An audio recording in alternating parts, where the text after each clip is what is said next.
City Connection. And now we want to introduce Kathie Glass. Good morning. Thank you for being here this morning. I know. My pleasure. Did you have a good night's sleep after the forum last night? I did. I was very excited, but I finally got settled down and got a good night's sleep. Well, first off, I want to say thank you for spending the night here in our fair city of Kerrville. It helps our economy, and that's something Andy and I preach on a daily basis: is shop here, sleep here, do it all here, because it Here, does. play here, shop here. That one night stay helps that hot tax and all our other taxes, because I'm sure you'll eat dinner and breakfast as well. Well, I was listening to the lunch menu at the restaurant. I know, it sounds pretty that good. sounds good. Maybe I think we can make that. I know. Fantastic. I know. Well, for those who might have missed the forum, maybe we should give a little information about yourself. I know you're originally from Georgia, so tell us a little bit about Kathie Glass. Well, that's right. I was born and raised in Georgia, but on 7/7 of '77, I came to Texas. I thought it was an auspicious omen. Yes, and I've been a proud Texan ever since. Raised a family here, practiced law here in Houston, and now I'm running for political office. Now, what made you decide to run for political office, especially the governor's seat? Well, I became concerned about what was happening in our country and, of course, our state, and I decided that was one way I could take a position and make a stand and do something for our country and for the state of Texas, because I think we are under attack by the federal government. Our liberties are being taken away from us, and we need to find a way, an effective way, to resist that and restore our constitutional framework of federalism, where the states and individuals have a right to have a say in what happens to them. So I think by being governor, I could affect that change, help Texas to stand strong and resist this encroachment on our freedoms, and keep America strong too. That's right. We do feel like it's an Well, I was going to say, encroachment, and I think Andy brought this up in a story once before, where Texas could succeed from the nation as governor. Is that something? There's always talk about that. We could secede from as the governor, union. is that something you would think about? No. No Republican Texas, huh? No, I'm not. What I'm talking about is our 10th Amendment sovereignty, our right to have a say-so, and a conclusive say-so in certain things, where the federal government has its sphere and the state government has its sphere, and when they're within their own respective spheres, they are sovereign. That's not what we have now. Now the federal government wants to have complete domination over every aspect of our lives, so that our state has no say-so, and we as individuals have no say-so, and that's what has to stop. That's what I'm talking about, to reassert our sovereignty the way the framers and our founders of our country intended. That's right. That's right. Well, that's a good stance to have, and I know people do feel that encroachment. But it sounded like you heard about you read about what was going on, and you actually decided to do something about it. A lot of people just talk about it, but you decided to run. That's great. The way I've said it is I heard America calling, stand by me. And I thought, well, what can I do to stand by America? And my campaign for governor is my answer to that call. And I'm asking everybody to search their hearts and say, what can I do to answer that call? And it may not be something like running for office, although it might be, but everybody knows something they could do to pitch in, because it's going to take all of us. No one person can do this. No small group of people can do this. We need to all band together and work together to get past this, because we can. Our best days are yet to come, but we have to take action. That's right. I do think people individually don't think that they make a difference, Right.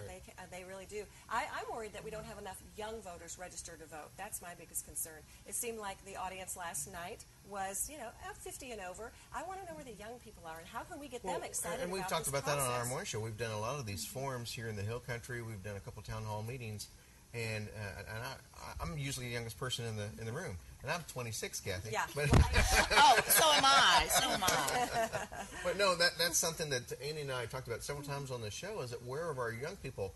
Why aren't our young people not involved? Do they really think in their mind that they don't have a voice?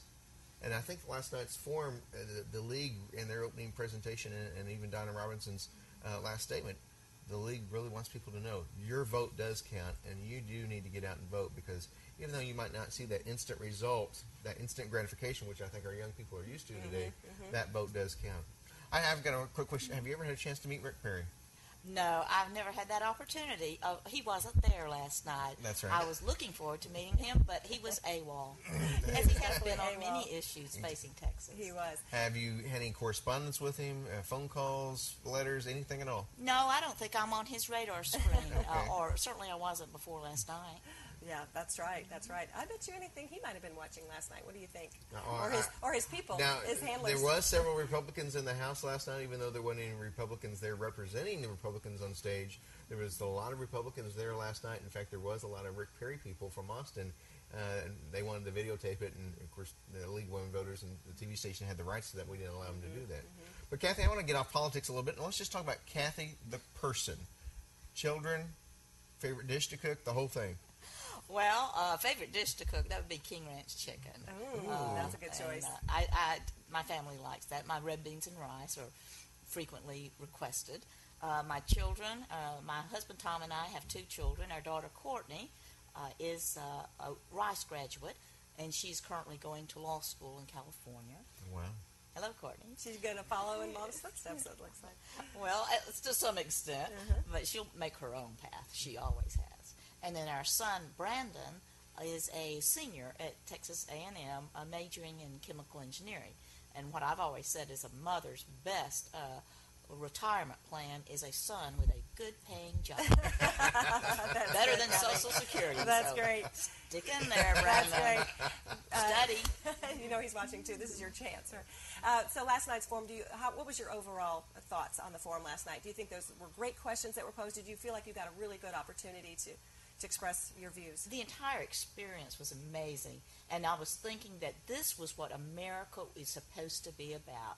It's like a town hall forum, but for the 21st century. It's on the internet, and everybody can participate. Right. Everybody who wants to show up can participate. That's right. But it was great, and it's a way to get around special interest politics, where you have to have big bucks, high dollars to have this air game, which I think our current governor thinks that's all he needs to see him clear sailing into the governor's mansion one more time. But this is a way that people can have an effect and actually see their candidates face to face. I hope that this model that the Kerrville League of Women Voters has put together will be replicated. We'll see this throughout the state, one after one after one, a town hall meeting like this, and I think it just couldn't have gone better from my point of view. Well, I think you scored some major points. I know Bill White scored some major points last night. I know Bryant, our executive producer, he got emails from Dallas. He got emails from Amarillo. We got emails from Beaumont, Texas. We got emails from all over the state of Texas. So your voice was heard last night, and that's what it's all about. That's right. And I heard their voice back. Well, good. That's great. So it's both ways. But I agree with you on the model with this forum. It is so much more effective than a debate, an actual debate, because Right. that's just mudslinging, really. Right, It really exactly. It's just your chance to do political propaganda. But last night you had to answer some direct questions that came from you, the audience. And once again, Andy and I and Kathie want to thank you for all those questions you sent in last night to that email address.